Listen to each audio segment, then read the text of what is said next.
Não é uma. Fechou um cerco ao nosso redor e começaram a nos passar a mão. Nem duas. Mas são loucas de irem pro estádio? Nem três. Já aconteceu demais, às vezes, você passar, o povo, gostosa. Para não ter discussão sobre o que define um placar elástico, não são nem 4. Na primeira oportunidade eu vou te pegar. O futebol brasileiro é um hospedeiro do machismo. 22 atletas correndo atrás de uma bola expressam o que há de mais apaixonante da identidade nacional, mas também representam o que há de mais nojento na cultura machista enraizada. Jogadores, dirigentes, árbitros, torcedores. Robinho, Daniel Alves, Cuca, goleiro Bruno. É fácil lembrar dos casos que atraíram atenção, mas há episódios de violência contra mulheres em todas as esferas do futebol. Até nas formas mais sutis, a misoginia aparece. O que não encontra terreno fértil é o silêncio. Não, isso não precisa ser só elitizado. Isso não mudou ainda, né?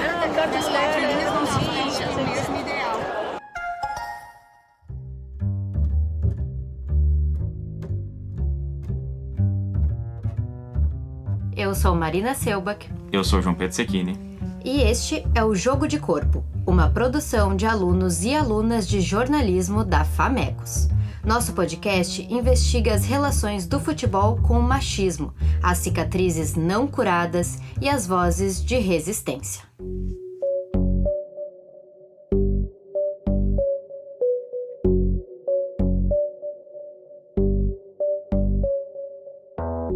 O futebol é um ambiente machista?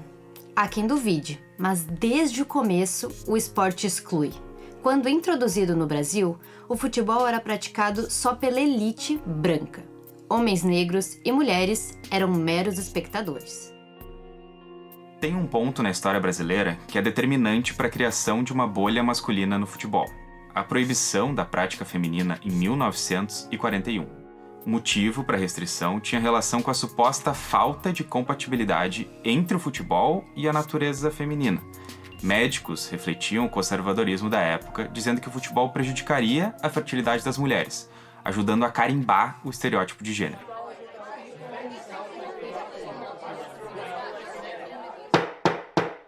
Decreto-Lei nº 3.199, de 14 de abril de 1941. Artigo 54.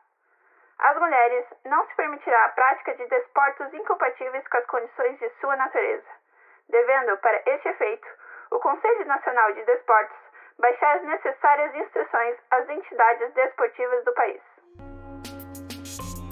Então você tem uma ação do Estado também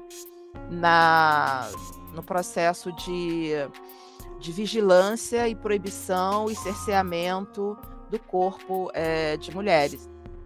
Essa é Leda Costa, pesquisadora de futebol e professora da Universidade Estadual do Rio de Janeiro. Nós conversamos com a Leda para entender melhor o fato de as mulheres terem sido excluídas do projeto de construção de identidade nacional por meio do futebol. Os esportes, nesse sentido, foram um local em que a mulher teve seu corpo sempre vigiado, observado e geralmente punido, sobretudo quando praticavam esportes considerados masculinos. Por outro lado, é importante entender também que essas proibições, essas condenações também indicam o quanto o esporte perturbava e perturba até hoje ideais de feminilidade, ideais atribuídos ao corpo das mulheres. Quem está inserido nesse contexto tem convicção de que o futebol feminino avançou nos últimos anos, contribuindo para que mais mulheres se tornassem jogadoras, torcedoras, árbitras e dirigentes. Corta para 2019, quando todos os clubes da primeira divisão do Campeonato Brasileiro foram obrigados a criar equipes femininas e a modalidade começou a se popularizar no país. Embora não fosse a melhor forma de evoluir, era um avanço possível. No ano seguinte, em 2020, homens e mulheres convocados para a seleção brasileira passaram a receber salários iguais. Em 2024, nas Olimpíadas de Paris, o Brasil alcançou um feito histórico. O Brasil é prata no futebol feminino, perdendo para a maior potência existente na modalidade. Mas o desenvolvimento tardio da modalidade ainda deixa marcas e molda a forma como os brasileiros enxergam o futebol. Mais adiante, a gente vai voltar ao fatídico ano de 1941 e suas consequências. Mas fato é que as mulheres ficaram pouco mais de 40 anos impedidas de jogar futebol. É algo enraizado. Assim como um grupo de homens havia se unido há cerca de 85 anos para defender o futebol contra a invasão de mulheres, outros se juntam agora para se proteger de uma sociedade que evoluiu. Quando uma mulher vem com algum tipo de denúncia contra jogador, o que chove de companheirismo dos outros jogadores dizendo: ah, não é assim, primeiro vamos investigar, dando apoio de primeira. A mulher nunca é apoiada. Nunca é apoiada. Se dependesse dos jogadores, Cuca, Robinho, todos estariam jogando mais tranquilamente. Mas, graças a Deus, a gente não depende só dessas pessoas.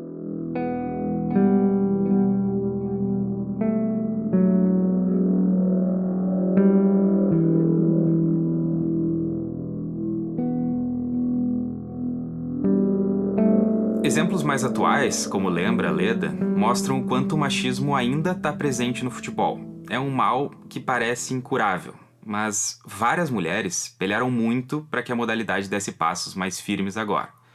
A gente vai trazer algumas histórias mais adiante, mas o mais importante é pontuar que a força para explodir a bolha masculina não costuma vir de dentro dos altos escalões. Não são os dirigentes, os presidentes ou os técnicos que lideram as discussões para barrar o machismo. Eu acredito que ainda não é tão combatida. Essa é a Estela Terra, jogadora do Red Bull Bragantino.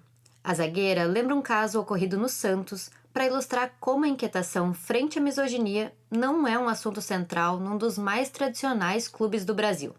Cleiton Lima, acusado de assédio moral e sexual por jogadoras, deixou o comando técnico da equipe em 2023 para retornar no ano seguinte, só saindo de vez do clube do Litoral Paulista após uma onda de manifestações de atletas.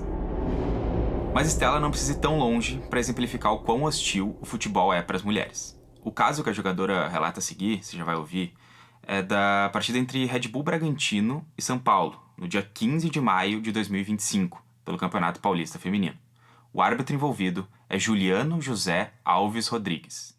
Durante toda a partida, o árbitro da partida ele estava tendo falas muito machistas, não só com a gente do Red Bull Bragantino, mas também com a equipe do São Paulo. Então todas nós estávamos muito incomodadas a todo momento falando com ele, porque estávamos falando respeitosamente com ele, mas a forma como ele se colocava em relação a nós era muito machista. Eram 20 minutos do segundo tempo. Falta a favor do Red Bull Bragantino, bem perto da área. Uma boa chance de gol para a equipe da casa, que perdia por 2-0. Aí a Vivian para a cobrança da falta que favorece o Red Bull Bragantino. Tem tempo ainda, hein? Temos 20 minutos desse segundo tempo.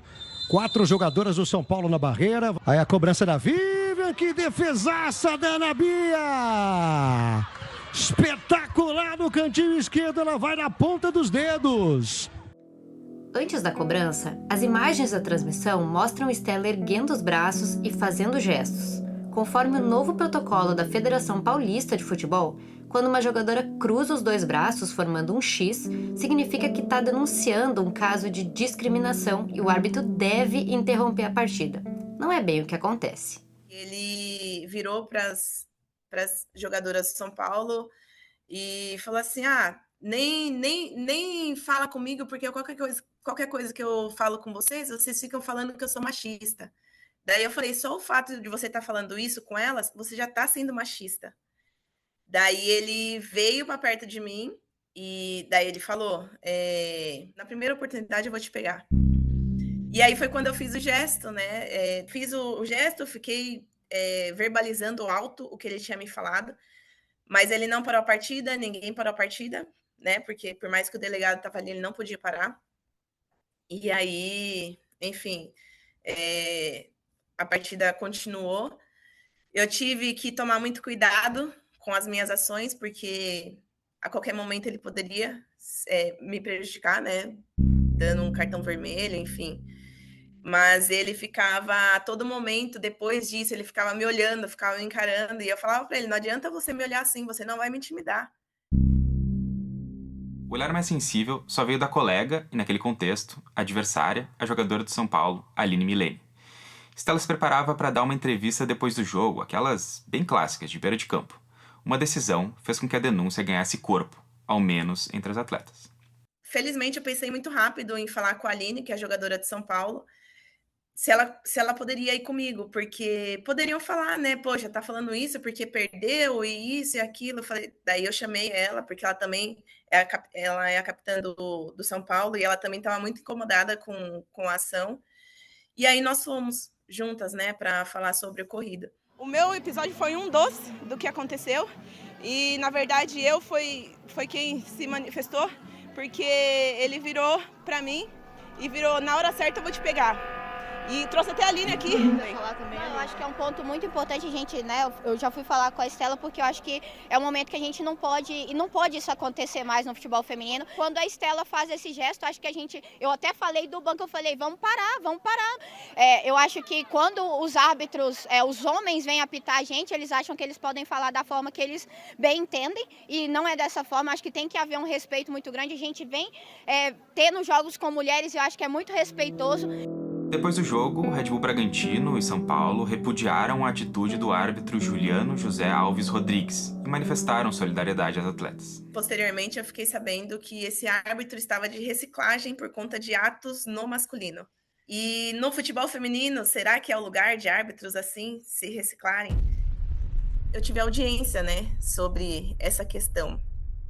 E aí, foi tanto que na audiência até eu me emocionei no momento, porque eu me coloquei no lugar de muitas mulheres que são agredidas, seja verbalmente ou fisicamente, e não são vistas. Ali eu estava num lugar onde eu estava com câmeras me filmando, tinha um monte de gente, ainda assim, talvez se não fosse a Aline ali comigo, eu não teria êxito na minha situação. Então, dentro de campo, eu me senti muito impotente, na verdade. Falei, caramba, não acredito que isso está acontecendo. Em resposta ao nosso podcast, a Federação Paulista de Futebol informou que o árbitro Juliano José Alves Rodrigues foi julgado pelo Tribunal de Justiça Desportiva no dia 6 de junho de 2025.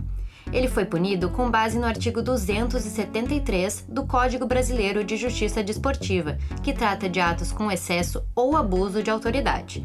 A decisão determinou a suspensão de 15 dias e multa de R$300.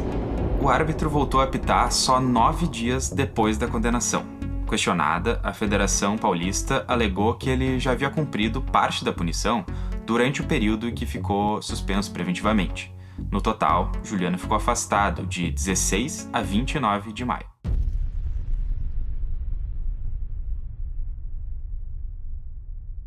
É bom lembrar que esse caso, relatado pela Stella e pela Aline, não é de 1941, mas sim de 2025.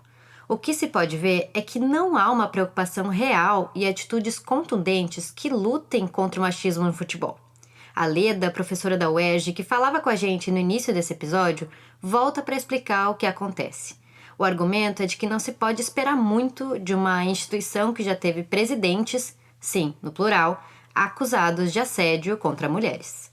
A CBF, nossa CBF, ela é absolutamente omissa em relação a políticas mais concretas a respeito de uma inserção mais efetiva e de um cuidado maior das mulheres, por exemplo, atletas. Os lugares de poder ainda não são ocupados pelas mulheres e ainda não são ocupados por pessoas que realmente estejam comprometidas com um futebol que precisa mudar. Um futebol que se torne menos hostil para as mulheres, para um futebol que se torne mais democrático, para um futebol mais preocupado, de fato, com a formação, que eu diria, numa dimensão mais social mesmo, entendeu? O seu papel junto à sociedade. Mayra Mastella é uma das poucas árbitras que atua na Série A do Campeonato Brasileiro. A gaúcha não precisa ir ao VAR para observar que falta representatividade capaz de gerar vontade política para mudar estruturas que historicamente foram pensadas por e para os homens. Eu acho que assim, quem sente a dor do machismo é a mulher mesmo. E só vai saber, só vai sentir isso é a mulher. E é como, por exemplo, sobre racismo. A gente pode imaginar, mas quem vai sentir realmente é o negro quando tem, infelizmente, esse tipo de situação. Eu acho que algumas coisas estão evoluindo sim, e eu acho que deveria, entidades, deveria ser, por exemplo, assim, partir de homens, principalmente em cenários, tem essa prevalência masculina, partir de homens, porque enquanto a mulher fala, isso não vai ter força. É o homem-chefe, que normalmente a gente tem chefes homens, é o homem-chefe que tem que perceber isso, é o que deveria se preocupar com isso. Sai daí, porra! Já tá roubando! Levanta, caralho!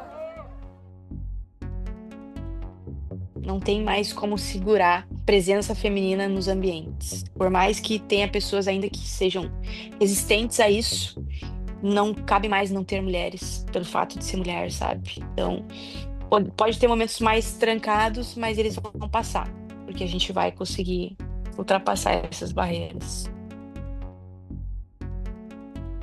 Só que a persistência de certos impedimentos frustra quem acompanha o futebol feminino desde o início. Débora Carvalho, que jogou pelo Grêmio no início da década de 80, fala que, embora haja uma melhora no tratamento das mulheres inseridas no futebol, ainda é muito pouco. E eu vejo que não mudou muita coisa. Apesar de todas as leis, de tudo que estamos tentando fazer com que o futebol, a mulher tenha, né, uma visibilidade maior. O futebol é complicado, tu vê? Quantas mulheres treinadoras de futebol tem no Brasil? Sabe? Toda a comissão técnica de tudo que é clube continua sendo masculina. Outra pioneira é a gaúcha Cleusa Maia, a primeira mulher a trabalhar no futebol profissional no Brasil. Hoje, aposentada aos 78 anos, Cleusa observa que o esporte está muito diferente. Há maior presença feminina em clubes, mas a barreira machista, que não pertence só ao futebol, permanece de pé. Só que não é assim, não é na hora. Nós vamos levar um tempinho, né? Porque é uma coisa assim de cultura, de coisa.